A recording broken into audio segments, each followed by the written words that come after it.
మహాత్మా గాంధీ జాతీయ ఉపాధి హామీ పథకం పనులపై ఎంఎస్ఎంఈ మంత్రి కొండపల్లి శ్రీనివాస్ జిల్లా ఉన్నతాధికారులతో కలెక్టరేట్లో సమీక్ష చేపట్టారు. ఈ సందర్భంగా ఆయన మాట్లాడుతూ ఎన్ఆర్జీఎస్ పథకంలో భాగంగా విజయనగరం జిల్లాకు ప్రభుత్వం 250 కోట్ల రూపాయల నిధులను మెటీరియల్ కాంపోనెంట్ కింద కేటాయించిందని తెలిపారు. గత 5 ఏళ్లుగా జిల్లాలో వాటికి సంబంధించిన పనులు ఆగిపోయాయని, కూటమి ప్రభుత్వం అధికారంలోకి వచ్చిన తర్వాత పూర్తి స్థాయిలో నిధులు వచ్చాయని తెలియజేశారు. గ్రామీణ ప్రాంతంలో రోడ్లు, డ్రైనేజీ, గోశాల, శ్మశాన వాటిక వంటివి నిర్మాణం చేపడుతున్నామని, ఆ నిధులపై ఉన్నతాధికారులతో సమీక్ష నిర్వహించామని తెలిపారు. ఎంత మేర ఖర్చు చేయాలి, ఎప్పుడు పనులు ప్రారంభించాలి, ఇసుక పాలసీ ఏ విధంగా నడుస్తుంది అనే దానిపై సమీక్ష చేపట్టామని, వచ్చే ఏడాది మార్చి నాటికి మరో 50 కోట్ల రూపాయల నిధులు రానున్నాయన్నారు.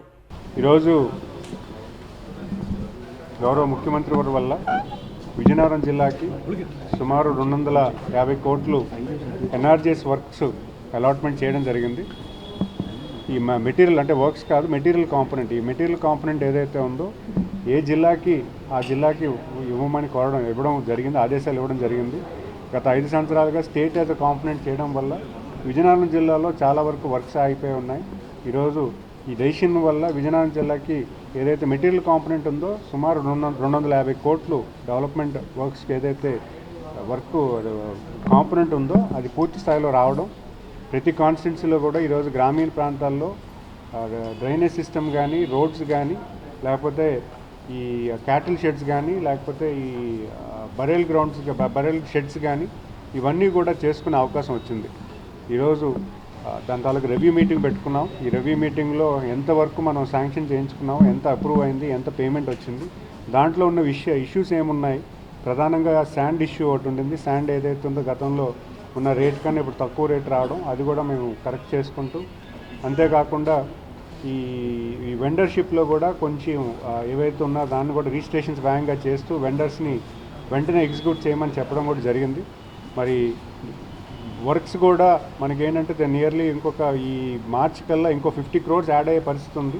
పూర్తి శాతం ఎప్పుడు లాస్ట్ 5 yearsలో కూడా ఎప్పుడు కూడా 50-60% ఆఫ్ ది యూటిలైజేషన్ ఉంటుందని నాకు తెలిసింది.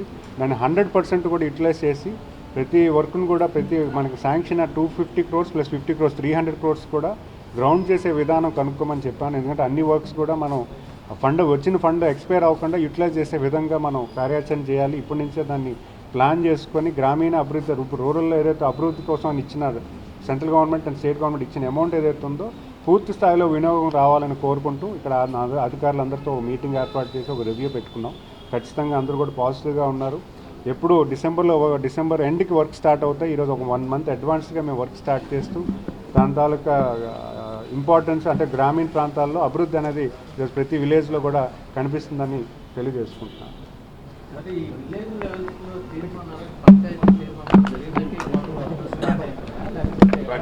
అన్ని స్టార్ట్ అయిన వర్క్లన్నీ కూడా గ్రామ సభలో తీర్మానం జరిగినవే. గ్రామ సభలో ఆ విలేజ్కి కావాల్సిన ఏవైతే వర్క్స్ ఉన్నాయో వాళ్ళందరూ ప్రజలందరూ గ్రామీణ బాడీ కూడా ఇన్వాల్వ్ అయ్యి ఒక తీర్మానం చేశాయి.